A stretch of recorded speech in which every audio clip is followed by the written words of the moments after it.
नमस्कार, मैं हूं विद्यासागर। स्वागत है आप सभी का दिल्ली लाइव में। तो मुख्यमंत्री तीर्थ यात्रा योजना के तहत आज पहली ट्रेन दिल्ली से अयोध्या के लिए रवाना हो गई। इस दौरान सीएम केजरीवाल ने ट्रेन को रवाना किया। सीएम केजरीवाल ने कहा कि इस कोरोना के चलते पिछले कुछ दिनों के लिए तीर्थ यात्रा को रोकना पड़ा था, लेकिन अब इसे फिर से शुरू किया गया है। वहीं इस दौरान यात्रा के लिए पहुंचे बुजुर्गों के चेहरे पर खुशी देखने को मिली। लोगों के लिए ट्रेन में खाने पीने की व्यवस्था की गई है। साथ ही जब ट्रेन अयोध्या पहुंचेगी तो वहां भी लोगों के लिए रहने खाने की व्यवस्था की गई है। इससे पहले केजरीवाल ने ट्वीट कर जानकारी देते हुए कहा कि दिल्ली के बुजुर्गों को श्री रामचंद्र जी के दर्शन कराने पहली ट्रेन अयोध्या जी के लिए रवाना होगी। उन्हें रवाना करने में मैं भी स्टेशन जाऊंगा। अयोध्या जी से लौटने के बाद मेरी इच्छा थी कि ज़्यादा से ज़्यादा लोगों को दर्शन कराऊं। इतनी जल्दी ये संभव हो पाएगा सोचा न था।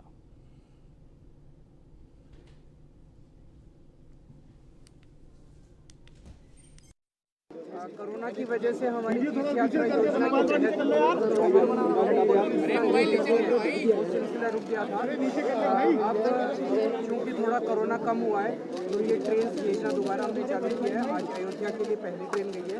अब दूसरे तीर्थ स्थानों के लिए रामेश्वरम है, पुरी है, हरिद्वार, ऋषिकेश, अजमेर शरीफ, सब जगह ट्रेनें जा रही हैं।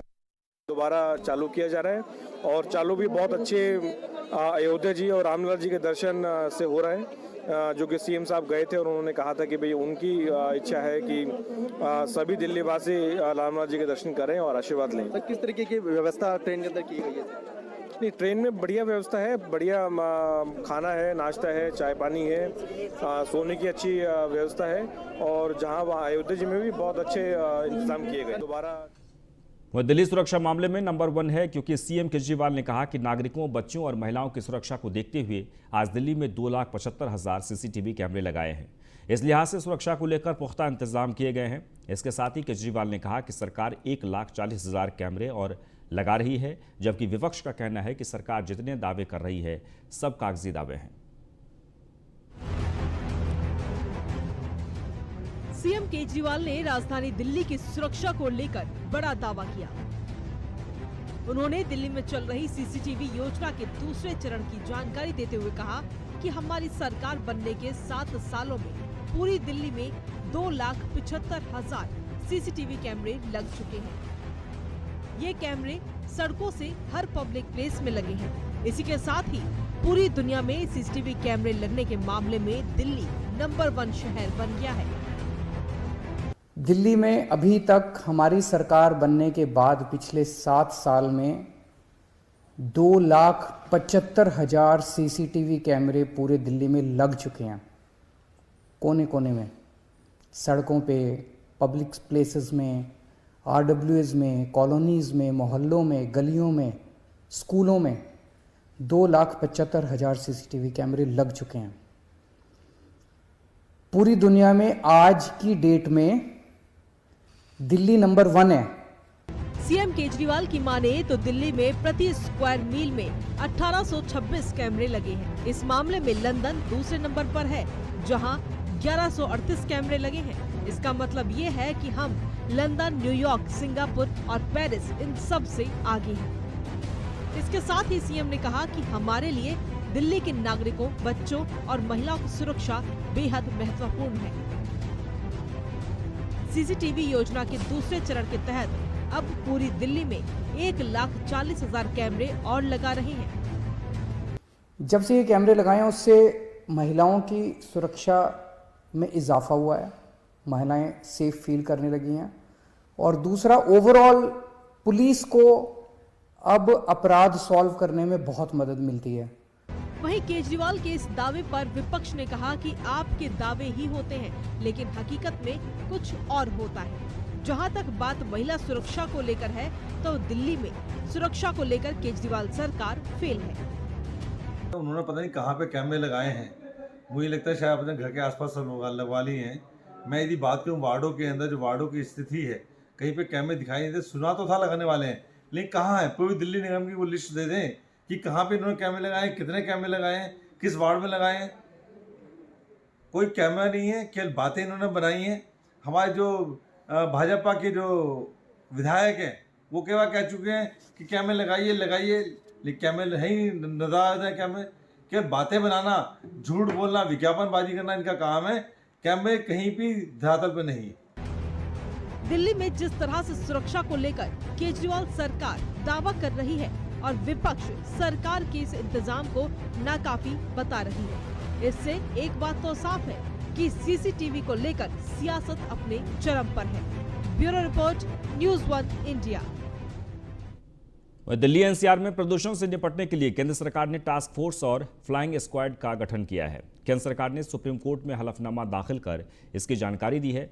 सुप्रीम कोर्ट प्रदूषण मामले की अगली सुनवाई अब 10 दिसंबर को करेगी। प्रदूषण से निपटने के लिए टास्क फोर्स गठित, फ्लाइंग स्क्वाड का भी किया गया गठन। केंद्र सरकार ने लिया फैसला, सुप्रीम कोर्ट में हलफनामा दाखिल कर दी जानकारी। टास्क फोर्स 5 सदस्यों वाली। टास्क फोर्स के पास है विधायी शक्तियां। दिल्ली एनसीआर में जारी वायु प्रदूषण को लेकर केंद्र सरकार ने टास्क फोर्स का गठन किया है। केंद्र सरकार ने सुप्रीम कोर्ट में हलफनामा दाखिल कर इसकी जानकारी दी। शुक्रवार को सुप्रीम कोर्ट में सुनवाई के दौरान सॉलिसिटर जनरल तुषार मेहता ने बताया कि सरकार की तरफ से प्रदूषण से निपटने के लिए एनफोर्समेंट टास्क फोर्स और फ्लाइंग स्क्वाड का गठन किया गया है। ये टास्क फोर्स 5 सदस्यों वाली है और इन्हें विधायी शक्तियां भी दी गई हैं। टास्क फोर्स के पास सजा देने और प्रिवेंटिव विधायी शक्तियां भी हैं। प्रदूषण से निपटने के लिए टास्क फोर्स गठित। 17 flying squad enforcement task force को करेगी रिपोर्ट। फ्लाइंग स्क्वाड की संख्या बढ़कर होगी 40। दिल्ली में आने वाले ट्रकों पर रोक जारी। जरूरी सामान वाले ट्रकों को मिलेगा प्रवेश। अगले आदेश तक स्कूल बंद। केंद्र सरकार ने सुप्रीम कोर्ट में दिए गए अपने हलफनामे में कहा है कि 17 फ्लाइंग स्क्वाड सीधा एनफोर्समेंट टास्क फोर्स को रिपोर्ट करेगी। सरकार ने कहा है कि अगले 24 घंटे में फ्लाइंग स्क्वाड की संख्या बढ़ाकर 40 कर दी जाएगी। वहीं इसमें बताया गया है कि प्रदूषण के मद्देनजर राजधानी दिल्ली में आने वाले ट्रकों पर रोक जारी रहने वाली है। हालांकि जरूरी सामान वाले ट्रकों को प्रवेश मिलेगा। हलफनामे में कहा गया है कि स्कूल अगले आदेश तक बंद रहेंगे। वायु प्रदूषण के बढ़ते स्तर के चलते आगामी आदेश आने तक स्कूल बंद रहेंगे। सुप्रीम कोर्ट ने वायु प्रदूषण का स्तर बढ़ने के बीच स्कूल शुरू करने को लेकर दिल्ली सरकार को गुरुवार को फटकार लगाई थी, जिसके बाद सरकार ने यह फैसला किया है। कौन है टास्क फोर्स के सदस्य? वायु गुणवत्ता प्रबंधन आयोग के चेयरपर्सन MM कुट्टी करेंगे अध्यक्षता। केंद्रीय प्रदूषण नियंत्रण बोर्ड के चेयरमैन तन्मय कुमार टास्क फोर्स के सदस्य। TERI की DG Vibha Dhawan task force की सदस्य। Madhya Pradesh pollution control board के पूर्व चेयरमैन NK शुक्ला सदस्य। वायु गुणवत्ता प्रबंधन आयोग NGO के सदस्य भी टीम में। सरकार ने बताया है कि इन्फोर्समेंट टास्क फोर्स की अध्यक्षता MM कुट्टी, जो वायु गुणवत्ता प्रबंधन आयोग के चेयरपर्सन है, वो करेंगे और केंद्रीय प्रदूषण नियंत्रण बोर्ड के चेयरमैन तन्मय कुमार इसके। देखिए बाद आपका स्वागत है। दिल्ली के थाना सदर बाजार में एक अध्यापक से स्कूटी सवार झपटमारों ने मोबाइल फोन छीनने की कोशिश की, जिसके बाद थाना सदर बाजार पुलिस ने आरोपियों को पकड़ने के लिए आसपास लगे 25 से ज़्यादा सीसीटीवी कैमरे की फुटेज को खंगालना शुरू कर दिया, जिसके बाद पुलिस को कामयाबी हाथ लगी, जिसमें पुलिस ने युवक की पहचान कर गिरफ्तार कर लिया है। पकड़े गए युवकों की पहचान एक नाबालिग और ओसामा के रूप में हुई है। वहीं पकड़े गए आरोपी के पास से स्कूटी भी बरामद हुई है। इसके अलावा अन्य स्थानों से चोरी की गई 3 स्कूटी बरामद की गई।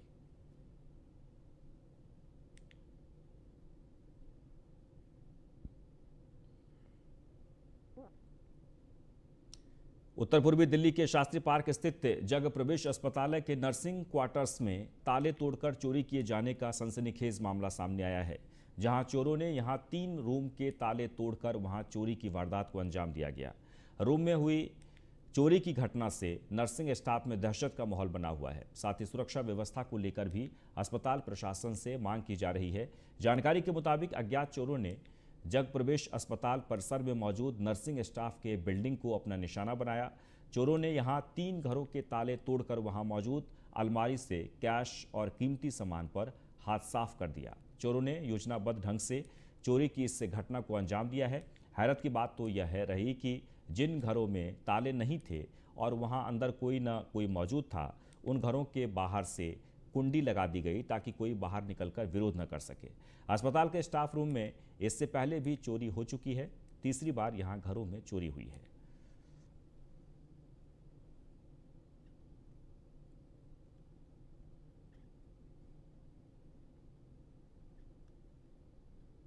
सर ये हमारे क्वार्टर्स हैं, यहीं पर भी नर्सिंग ऑफिसर्स रहते हैं और जो इसका ग्राउंड फ्लोर है वो है ओपीडी, यूनानी ओपीडी, आयुर्वेदिक ओपीडी और होम्योपैथी ओपीडी, जो कि बिल्कुल ही गलत है। रेजिडेंट दिन में ही पेशेंट ऊपर तक चले जाते हैं क्योंकि पेशेंट्स को पता नहीं कौन सा डॉक्टर का रूम है, कौन सा किसका रूम है, जो कि बहुत ज़्यादा अनसेफ है।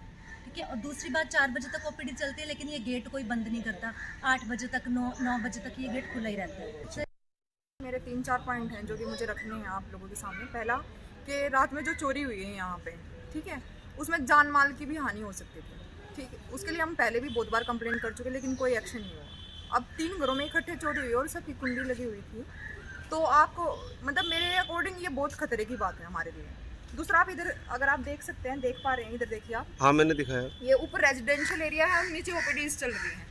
यूनानी ओपीडी है, आयुर्वेदिक ओपीडी है, जो कि मुझे लगता है कि ये भी एक खतरे की निशानी है कि ओपीडीज में पेशेंट भी आते हैं और बहुत सारे लोग आते हैं। ऊपर रेजिडेंशियल एरिया और नीचे ओपीडी किसी भी हॉस्पिटल में नहीं है। तीसरा, आप अगर इधर देखेंगे तो इलीगल गाड़ियाँ खड़ी हैं उधर बाहर की तरफ, जो कि बहुत महीनों से खड़ी है और धूल चाट रही है, लेकिन हमारी कंप्लेंट करने के बाद भी उनको नहीं हटाया गया है। और रात में कुछ इलीगल लोग आते हैं, उनमें बैठते हैं। देखिए, पहले तो हॉस्पिटल के कैंपस तक थी या बाहर तक थी ये बात। अब जो स्मैक लेते हैं, जो लोग इलीगल लोग घूम रहे हैं यहाँ पे, क्योंकि उनकी गाड़ियाँ भी खड़ी हैं, हम उनको मना नहीं कर सकते, तो वो वार्डों तक भी आ चुके। ये लगभग रात को 2-2:30 बजे के समथिंग कुछ आवाज़ें आ रही थी जिनको सुनकर हमारी नींद खुली।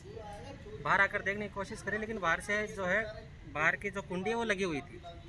जब एक सिस्टर आई, उन्होंने आवाज़ दी है ना, किसी को बुलाया सहायता के लिए, उन्होंने दरवाजे खोले, तब जाकर हमें पता चला कि ऑलरेडी 2 घरों के ताले टूट चुके हैं। जब और इधर उधर घूमे कि भाई और तो कहीं नहीं है क्या, या फिर अपने हिसाब से हम अपने बिहाफ पर है ना देखने लगे कि भाई वो आखिर में चोर है कहाँ पर। अगर यही है तो हमें उस मतलब पकड़ना चाहिए उसको। हमने देखा तो नीचे आयुर्वेदिक ओपीडी चलती है कोई, उसका भी ताला टूटा हुआ था। उसके बाद में हमने यहाँ जो निजी पुलिस चौकी भी है, जो पुलिस चौकी बनी हुई है, वो आए थे, वहाँ पर उनको बुलाया गया है। यहाँ पे 3 घरों में चोरी हुई है और सभी लोग होम टाउन पे थे, तो इसकी वजह से अब अनुमान तो लगा पाना बड़ा मुश्किल है कि क्या सामान चोरी हुआ है, कितना हुआ है, कितनी कीमत का हुआ है। लेकिन जो लोग नहीं थे उनके यहाँ चोरियाँ हुई और जो लोग थे उनके अंदर से, हाँ, जो अंदर से उन्होंने कुंडियाँ लगा रखी थी, उनका चेक करके बाहर से उनके कुंडियाँ लगा के उनको लॉक कर दिया गया, जिससे अगर किसी को पता भी चले तो वो कुछ ना कर पाए, कोई किसी की हेल्प ना कर पाए। इसमें बहुत बड़ी वारदात भी हो सकती थी, कोई किसी को जनहानि भी हो सकती थी। साइबर क्राइम की लगातार बढ़ती घटनाओं को देखते हुए दिल्ली पुलिस ने उत्तर पूर्वी जिला में साइबर पुलिस थाने का उद्घाटन किया। उद्घाटन के समय डीसीपी उत्तर पूर्वी जिला के संजय कुमार सेन मौजूद रहे। आम आदमी के दिन प्रतिदिन के जीवन में इंटरनेट और साइबर गतिविधियों के बढ़ते प्रभाव के साथ लोगों को इंटरनेट के माध्यम से पीड़ित किया जा रहा है। पिछले कुछ सालों में साइबर स्पेस से संबंधित अपराधों की संख्या काफ़ी बढ़ी है, जिसमें चोरी, हैकिंग, धमकी, वित्तीय धोखाधड़ी, उत्पीड़न और सोशल मीडिया प्लेटफॉर्म के माध्यम से ब्लैकमेलिंग जैसी घटनाएं शामिल हैं। इसलिए साइबर पुलिस स्टेशन को गठित करने के लिए आवश्यक माना गया था। साइबर अपराध से संबंधित शिकायतों की जांच करना है।